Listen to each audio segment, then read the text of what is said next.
Welcome to the Slop Farm. Enjoy the video. You begin by preparing both devices. Charge the watch to at least 50% and make sure your phone has enough battery. Open the manufacturer app on your phone and sign in or create an account if required. Turn on Bluetooth and location services now.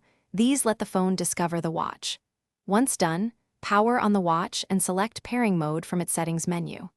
This immediate setup prevents interruptions and speeds the next pairing steps.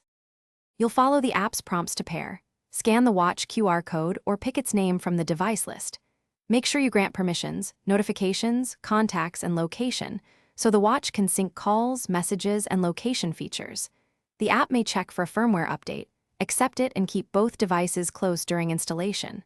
Once done, confirm time and language on the watch. Making these choices now ensures accurate syncing and access to full functionality. You finish by syncing health data and customizing watch faces, apps, and notification preferences in the companion app. Test notifications, incoming calls, and music controls to verify seamless operation. Make adjustments in app settings as needed. If synchronization is complete, your watch is ready for daily use. If pairing fails, try a quick fix. Restart both devices, toggle Bluetooth off/on, and, if necessary, reset the watch to factory settings, then repeat pairing.